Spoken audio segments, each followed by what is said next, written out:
हे एव्हरीवन, आज आपण रेसिपी न बघता आज आपण कारल्याचा ज्यूस कसा बनवायचा त्याचबरोबर याचे फायदे काय हे पूर्ण मी सांगणार आहे डिटेलमध्ये। चॅनलला नवीन असाल तर चॅनलला सबस्क्राइब करून घ्या, रोज नवनवीन रेसिपीज असतात। इथे मी साधारण 5 कारले घेतलेले आहेत आणि या पद्धतीने कट करून घ्यायचे आहेत। बघू शकता या पद्धतीने गोल।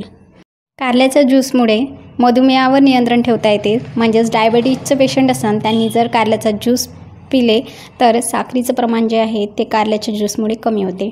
पण इथे एक काळजी घ्यायची आहे की ज्यांना डायबिटीजच्या गोळ्या चालू असेल त्यांनी शक्यतोवर कारल्याचा ज्यूस टाळा, पण ज्यांना गोळ्या चालू नसेल त्यांनी नक्कीच कारल्याचा ज्यूस पिलं तरीही चालेल।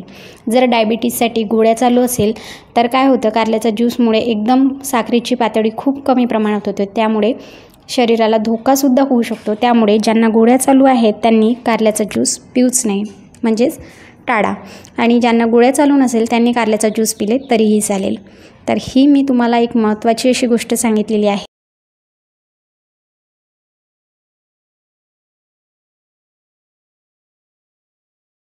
म्हणजे शुगरचं प्रमाण जे आहे, साखरेचं प्रमाण कमी होते आणि नक्कीच तुम्हाला काही ना काही फायदा होणार।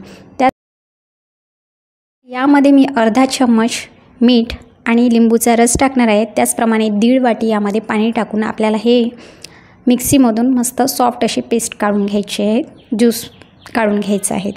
त्याच पद्धतीने डोळ्यासाठी अतिशय यूजफुल आहे कारल्याचा ज्यूस, जे आपली नजर जे आहे ते दूरदृष्टी आपली वाढते।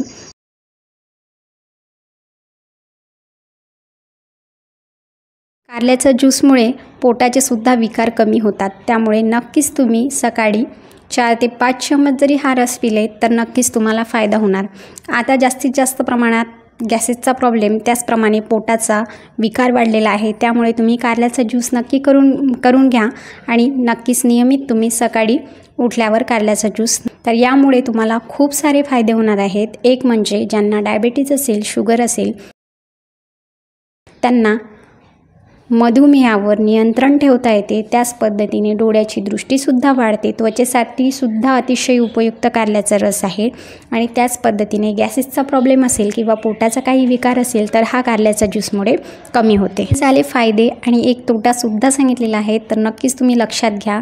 तर आज ज्यूस आणि माहिती कशी वाटली कमेंट करून नक्की सांगा आणि चॅनलला सबस्क्राईब करा। थँक्यू।